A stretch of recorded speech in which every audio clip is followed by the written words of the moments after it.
this is it. This is the final fight of Fight Camp before the canopy comes down, the Terraplast comes up, and we sit there and have a nice beer thinking about a project that we'll never forget. Before then, the biggest fight so far, returning from the pandemic, returning from lockdown, a pivotal moment in the heavyweight division, the jigsaw puzzle that is being put together and unfolding before our eyes. On Saturday night, Dillian Whyte faces Alexander Povetkin for the WBC Interim World Heavyweight Championship, the WBC Diamond Belt on the line as well. But more importantly, the right to fight the winner of Deontay Wilder and Tyson Fury. The winner of this fight will be the mandatory with no exceptions from the WBC. It's a huge, huge fight for the division. I will start with the challenger, Alexander Povetkin. Alex, you've been training in the gym. We've had you over here for many fights now. You look in the best physical condition of your life. Саш, мы рады тебя видеть. Ты много раз был здесь, очень хорошо выглядишь. Ну, так, скажи пару слов. Общее впечатление от всего увиденного. Да, хочется по поводу себя. Эдди поблагодарить за то, что организовали этот матч. Дилана тоже поблагодарить, потому что это сильный, достойный боксер. Я всегда к нему с уважением. Я считаю, будет интересный и красивый бой. Благодарю. First of all, few words about thanks to Eddie, for doing this event, even pandemic. Very happy to be here. Thanks for Dillian, to taking this fight. Hopefully it will be, a great fight, in the heavyweight division right now. Alex, Dillian has been number one for a long time, waiting for an opportunity. You have the opportunity to just come up from nowhere and take that mandatory spot. Are you prepared to do everything in the ring on Saturday night, whatever it takes to win? Дилиан очень долго ждал этой возможности. Вот сейчас у тебя появилась возможность это все дело перехватить. Тщательно ли ты готовился? То есть чтобы действительно это получить? Мы хорошо подготовились. Я говорю, будет интересный, хороший бой. Я уважаю Дилана, он хороший боксер, так что я с полной ответственностью готовился, потому что понимал, что он очень сильный. Well, I take all my responsibility to prepare for this fight, understanding how important it is, for the Dillian, to fight in Dillian, you have to take serious when you're fighting him anyway. And finally, Alex, people talking about both of you big punchers. Both of you have two of the best left hooks in boxing. We expect an explosive fight. The fans should expect a war on Saturday night. Вы два больших панчера, два специалиста по левым хукам. Стоит ли нам ожидать взрыва, так сказать, и, как мы говорили, фейерверка в бою? Я считаю, что бой будет интересный и зрелищный. А как будет, посмотрим. Я заранее никогда не говорю ничего. I don't like to make a prediction, but definitely it should be a firework. But I hope you'll enjoy it.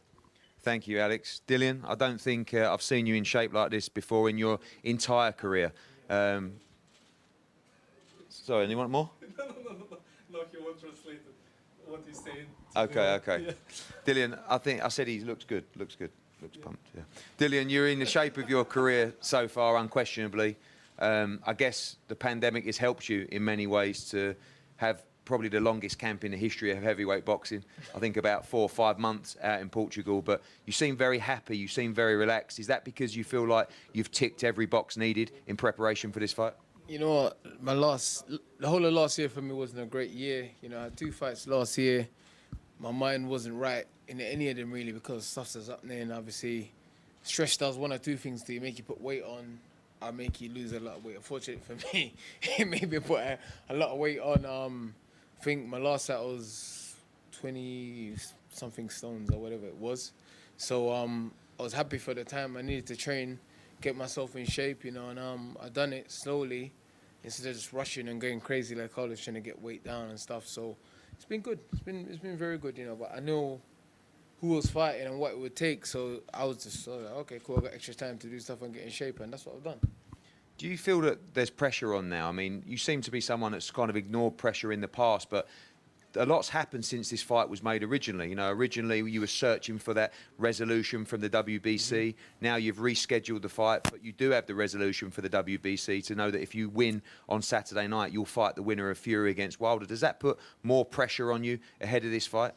Not really. The story of my life has been pressure. I've not been under pressure my whole life, so it's just another puzzle and another thing I have to deal with, obviously. There is a bit more pressure than usual because of obviously what's in the future, but that's in the future, you know. I just focus on now what's going on, who's in front of me. Obviously, I'm fighting a consummate professional, someone who's been consistent for a long time. So, you know, I'm not bothered about what's Fury doing and what Wilder's doing. I'm bothered about what Alexander Povetkin's doing on Saturday night. And you have to focus on him. One thing you've always wanted to do is fight the top guys, fight the best. You see Alexander Povetkin as the toughest test of your career so far? Yeah, you know, obviously he's probably the most technical fighter I fought. Obviously, in his side, he's beaten a lot of top guys. He's fought a lot of guys as amateur Olympic gold medalists. He's done it the right way, hasn't he? All the way up from Europeans, whatever, Commonwealth, Olympic gold medalists, and he's done it all the way up to being heavyweight world champion of the world. Only lost 2 fights, you know. He's a strong guy and stuff, and so yeah. You've been watching Fight Camp, obviously. How's that going to change for you? You look at your previous fights, Oscar Rivas last time at the O2, Derek Chisora selling out the O2, Joseph Parker selling out the O2, Chisora before that at the Manchester Arena. What's it going to be like to focus with no noise in the Fight Camp Matchroom office on Saturday night? Your instructions are Xavier Miller and Dave Caldwell also in the corner as well. Are you looking forward to maybe being able to execute that game plan a little bit better in those kind of circumstances? I'm looking forward to it, you know, but like I said to people, some of my hardest fights have been in the gym, you know, so, and in the gym there's not a lot of people, so this would just be like one of those. And when you're in camp and you're sparring rounds after round after round and you have 3 or 4 guys and doing 2 rounds in, 2 rounds out, and your coach is there whispering in their ears, oh yeah, pressure him, do this, do that. You know, I've had some really hard fights in the gym, but the level of the fight and who's in front of you, when the bell goes, it doesn't matter whether there's 100,000 people, or there's 100 people, or there's one person there and a night, because you'll be so locked in and so zoned in and focused and getting the job done. It doesn't really matter, to be honest. We know your mantra for this fight is maximum violence, and everyone you speak to about this fight says the same thing. This can only be a brutal war. Is that what you expect? Are you ready for that? Do you want that? I mean, a lot of people, you saw Katie Taylor in here before, you know, I've got to box more, avoid the war. Is that what you want? I see your protege, Alan Babbage. I mean, he's pumped and focused for it as well. But are you looking forward to engaging in that warfare, or is it just win by any means necessary? I don't care. Whichever way it goes, I'm ready. You know, obviously, I train, obviously. You know, I'll take my defensive duties properly that I need to do, and I'll do what I need to do. But I don't care. Listen, you know me. I can war, I can box. If I need to counter fight, I can. You know, obviously, at times in a fight, I need to change what I'm doing. But I don't care. When I'm fit, I'm in shape. It's problems, because then I can do what I like to do.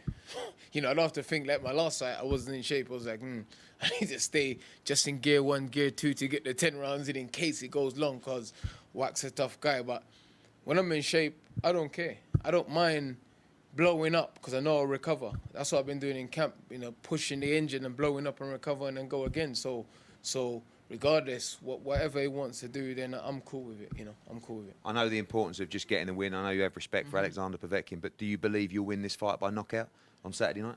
Listen, I don't like to make predictions because you never know what's going to happen. Obviously, he's a very experienced man and he knows what to do. He knows to look after himself. He's done it for a long time, 15 years now he's done it, you know what I mean? And, you know, he's a tough guy and all that stuff. But listen, if I learn early, then it may be night early. But, you know, he can do the same as well.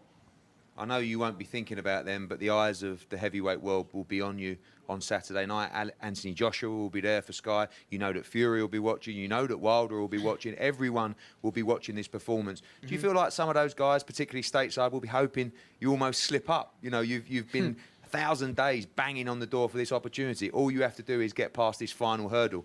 This really, at this stage in your career, no room for slip-ups on Saturday. And it's usually the most dangerous and hardest hurdle to get by, to be honest. But I deal with pressure well, you know, and I could have had an easier fight and done stuff and whatever, but I'm still learning.